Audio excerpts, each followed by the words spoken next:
Hello दोस्तों, कैसे हैं आप सब लोग। आशा करती हूँ अच्छे होंगे। हमारी आज की कहानी का नाम है लालच। रवि और प्रिया की शादी को अभी मुश्किल से 15 दिन ही हुए थे।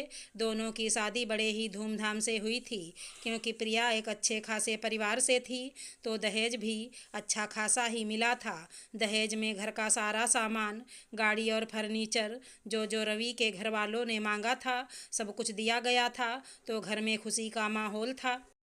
नई बहू और दहेज के सामान से पूरा घर भर गया था। रवि की माँ सुमित्रा जी के तो जैसे पैर जमीन पर ही नहीं पड़ रहे थे, जाने कौन से आसमान में सैर कर रही थी। आखिर जितना उन्होंने सोचा था उससे बढ़कर ही दहेज मिला था, क्योंकि जैसा कि आप सभी को पता होगा कि अभी शादी नई नई हुई थी और दहेज का सामान देखकर सासू माँ खुश थी। लेकिन जैसे ही शादी को 2 महीने हुए तो सासू माँ का दहेज का हैंगओवर धीरे धीरे उतरने लगा और उनके मन में लालच और बढ़ने लगा। वो हमेशा यही तरकीब लगाती कि किस तरीके से बहू के मायके वालों से और पैसे या सामान को हड़पा जाए। और जब भी रवि को किसी भी चीज़ की कमी होती तो माँ सुमित्रा जी कहती हैं, अरे तुझे क्या कमी है। आखिर अपने ससुराल का तू अकेला जमाई है। जिस चीज़ की भी ज़रूरत हो अपने ससुर जी से कह दिया कर। आखिर जमाई भी तो बेटे के समान ही होता है। जैसे यह तेरा घर है वैसे वो भी तेरा घर है। पैसों के लालच ने सुमित्रा जी को बिल्कुल अंधा ही कर दिया था। उन्हें अपने बेटे की इज्जत की भी परवाह नहीं थी। हालांकि रवि इतना लालची नहीं था, लेकिन अपनी माँ का बहुत मान सम्मान किया करता था, इसलिए उसने कभी पलट कर अपनी माँ को उल्टा जवाब नहीं दिया। उनकी बातों को वह चुपचाप सुनकर चला जाता और कहता, माँ हमें कोई कमी नहीं है और किसी से कुछ मांगने की ज़रूरत नहीं है। और माँ अब बस बहुत हुआ, इतना लालच भी अच्छा नहीं होता। लेकिन सुमित्रा देवी अपनी आदतों से कहाँ बाज आने वाली थी।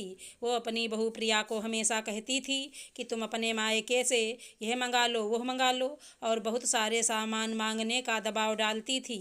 कभी लालच देकर, कभी कुछ मंगवा लिया, कभी कुछ भी मंगवा लिया। कभी रस्मों रिवाज के नाम पर बहुत सारे सामान मंगाया करती थी। इसी तरह से बहुत दिन तक चलता रहा और सुमित्रा जी हमेशा अपनी बहू को घर से कुछ ना कुछ सामान लाने के लिए कहा करती थी। सुमित्रा जी की बातों को प्रिया बहुत अच्छे से समझती थी, क्योंकि अभी शादी को ज़्यादा दिन नहीं हुए थे, तो वो भी सब कुछ भांप रही थी। और सास को जवाब देकर वो सास का दिल दुखाना नहीं चाहती थी, इसलिए वो चुप ही रहती। फिर कुछ दिनों बाद प्रिया गर्भवती हो गई थी और उसका एक बेटा भी हो गया था। बेटा होते ही सुमित्रा जी अपनी बहू प्रिया से कहती हैं कि बहू, हमारे यहाँ जब किसी का बेटा या बेटी होता है, मतलब कि पुत्र या पुत्री होता है, तो वो अपने घर से सोने का चम्मच मंगवाया करती हैं। ये सब सुनकर प्रिया को काफ़ी ज़्यादा गुस्सा आ जाता है और वो कहती है कि ऐसा कुछ भी नहीं होता है, और माँ जी झूठ मूठ का घर से सामान मंगाने के लिए फोर्स करती रहती हैं। रस्मों के नाम पर ये मांगना बहुत हो गया। उस दिन प्रिया का पारा चढ़ गया और वो कहती है, माँ जी आप हमेशा रस्मों रिवाज का पाठ पढ़ाकर हमेशा मायके से कुछ ना कुछ लाने के लिए कहती रहती हैं। साथ ही जब भी मैं अपने मायके से वापस घर आती हूँ तो आप फ़ोन करके कह देती हो कि बहू ये लेकर आना वो लेकर आना, नहीं तो अपशगुन हो जाएगा। अब ये सब सुनते सुनते प्रिया के बर्दाश्त करने की शक्ति ख़त्म हो चुकी थी। बार बार अपने मायके से कुछ ना कुछ मांग के लाना उसे बहुत ही शर्म आती थी, लेकिन घर में कोई क्लेश ना हो इसलिए वो अब तक चुप थी। लेकिन अब चुप रहना उसको गंवारा नहीं था। एक दिन की बात है, प्रिया ने अपनी सास की अकल ठिकाने लगाने के लिए एक तरकीब निकाली और उसने अपनी सास के सामने झूठा नाटक करते हुए अपनी माँ से फ़ोन पर कहा, माँ अभी तक बाबू को सोने की चम्मच नहीं मिली है। पता नहीं यहाँ कोई जानता ही नहीं है। अब जो भी होगा उसके जिम्मेदार ये लोग खुद होंगे, इसमें मैं क्या कर सकती हूँ। प्रिया की सास फ़ोन पर यह बात करते हुए उसे सुन लेती है और कहती है, बहू तुम ये क्या बात कर रही थी, मुझे भी बताओ।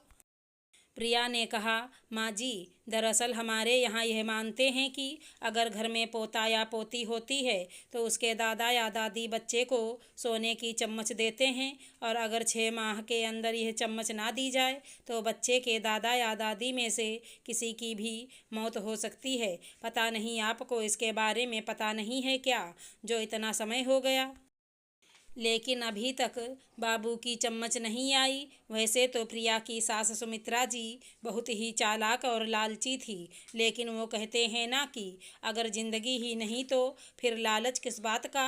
अपनी मौत की बात सुनकर उनका सारा लालच धरा का धरा रह गया। अब तो उन्हें बस यह लग रहा था कैसे भी जल्दी से जल्दी सोने की चम्मच मंगाई जाए। वह अपनी बहू के पास गईं और पूछती हैं कि क्या मैंने ऐसा नहीं किया तो सचमुच मैं मर जाऊंगी। तभी बहू कहती है, जी हाँ, मैंने तो ऐसा ही सुना है, लेकिन आगे क्या होगा ये मुझे भी नहीं पता है। लेकिन अपनी मौत की खबर को सुनकर हैरान और काफ़ी ज़्यादा उदास हो गई थी और मन ही मन सोचने लगती हैं, चलो मैं जल्दी ही इस काम को पूरा कर दूंगी। फिर वह जाकर अपना पुराना बक्सा खोलती हैं और उसमें से सोने का एक चम्मच निकाल कर अपने पोते को दे देती हैं और अपनी बहू प्रिया से कहती हैं, बहू अब तो मुझे कुछ नहीं होगा ना। तभी प्रिया अपनी सास का हाथ अपने हाथों में लेती है और कहती है, माँ जी, आप मुझे माफ़ कर दीजिए। मैंने आपसे झूठ कहा था, लेकिन आपकी रोज रोज का यह लालच कि मायके से कभी कुछ लेकर आओ कभी कुछ, इससे मैं तंग आ गई थी। माँ जी, इतना लालच भी अच्छा नहीं होता। अपने परिवार और परिवार के सदस्यों से बढ़कर इस दुनिया में कुछ नहीं है। इसलिए आपको समझाने के लिए मेरे पास और कोई रास्ता नहीं बचा था, इसलिए मैंने ये सब कुछ किया।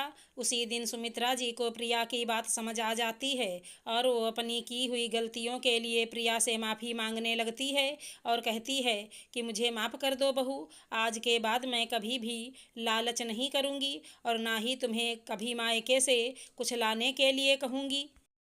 ये घर तुम्हारा है और इस घर पर तुम्हारा अधिकार है। मैं तुम्हारे साथ लालच में अंधी होकर बहुत गलत किया है, पर बस अब बहुत हुआ। इसके आगे कुछ भी गलत नहीं होगा, सब कुछ अच्छा ही अच्छा होगा और दोनों सास बहू गले मिल जाती हैं। अगर हमारी कहानी पसंद आई हो तो चैनल को लाइक शेयर सब्सक्राइब करें। धन्यवाद दोस्तों।